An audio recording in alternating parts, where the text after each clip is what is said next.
Hello guys, നമുക്കിന്നൊരു beef ചില്ലിയുടെ recipe കണ്ടാലോ. അതിനായി 500 ഗ്രാം ബീഫ് നന്നായി വൃത്തിയായി കഴുകി നമുക്ക് കുക്കറിലിട്ടൊന്ന് വേവിച്ചെടുക്കാം.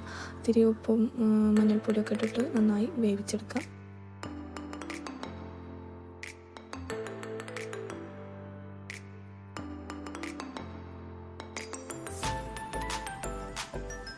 ബീഫ് ആവശ്യത്തിന് പാകമായി വന്നാൽ അത് നമുക്ക് നീളനെ കട്ട് ചെയ്തിട്ട് വെക്കാം. അതിലേക്ക് 2 ടീസ്പൂൺ കോൺഫ്ലവർ പൊടി, 1 ടീസ്പൂൺ മുളക് പൊടി, 1/2 ടീസ്പൂൺ മഞ്ഞൾപ്പൊടി, കുറച്ച് കളർ, ആവശ്യത്തിനായിട്ടുള്ള കളറ്, പിന്നെ ഒരു മുട്ട, പിന്നെ ആവശ്യത്തിനുള്ള ഉപ്പൊക്കെ ഇട്ടിട്ട് നന്നായിട്ട് മിക്സ് ചെയ്തിട്ടെടുക്കുക.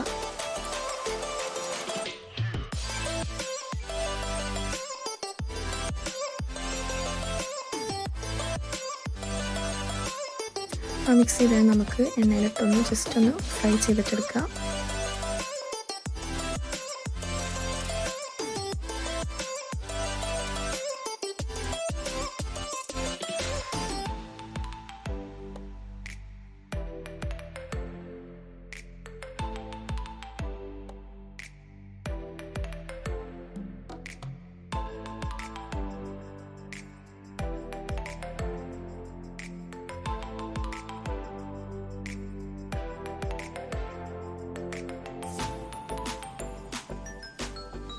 ഇനി നമുക്ക് മസാല ഉണ്ടാക്കാം. അതിനായി ഒരു സബോള കട്ട് ചെയ്തിട്ട് നമുക്ക് നന്നായിട്ടൊന്ന് വഴറ്റിയെടുക്കാം.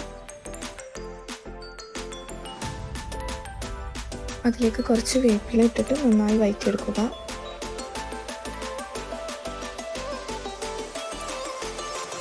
കുറച്ച് ഇഞ്ചി വെളുത്തുള്ളി പേസ്റ്റും കൂടി ഇട്ട് നന്നായി വഴറ്റിയെടുക്കുക.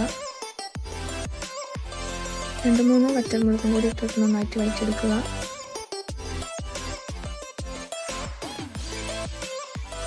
ഇതെല്ലാം നന്നായി വഴണ്ട് വരുമ്പോൾ അതിലേക്ക് 1 ടീസ്പൂൺ മുളക് പൊടി, 1/2 ടീസ്പൂൺ മഞ്ഞൾപ്പൊടി, അതൊക്കെ ഇട്ട് നന്നായിട്ട് വഴറ്റിയെടുക്കുക.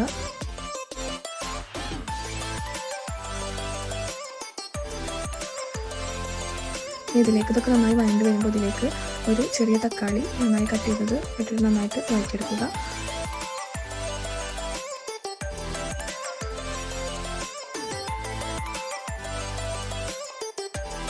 ഇതൊന്ന് വഴണ്ടി കിട്ടാൻ വേണ്ടിയിട്ട് നമുക്കത് മൂടി വെച്ചിട്ട് വേവിക്കാം.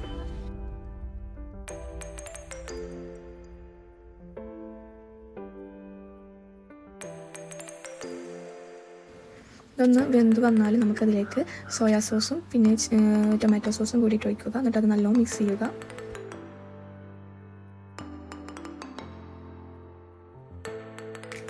ഇതിലേക്ക് ഒരല്പം ഗരം മസാല ഇടുക. ഇതിലേക്ക് ഒരു 1-2 പച്ചമുളകൊന്ന് ജസ്റ്റ് അരിഞ്ഞെടുക്കുക, ആ എരിവിനനുസരിച്ചിട്ട്. ഇതിലേക്ക് കോൺഫ്ലോർ നമുക്ക് വെള്ളത്തിൽ ചതച്ചൊന്ന് കുറുകി കിട്ടാൻ വേണ്ടിയിട്ടൊന്ന് വെച്ച് കൊടുക്കുക. നേരത്തെ നമ്മൾ ഫ്രൈ ചെയ്ത് വെച്ച് ബീഫ് ഇതിലേക്ക് ഇട്ട് കൊടുക്കുക. എന്നിട്ട് നന്നായി മിക്സ് ചെയ്യുക.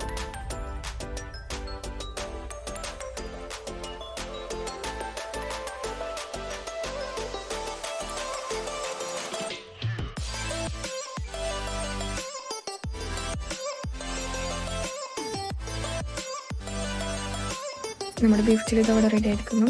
വളരെ എളുപ്പത്തിൽ ചെയ്യാൻ പറ്റുന്ന ഒരു റെസിപ്പിയാണ്. എല്ലാവരും ഒന്ന് ട്രൈ ചെയ്യുക. ചാനലൊന്ന് സബ്സ്ക്രൈബ് ചെയ്യുക.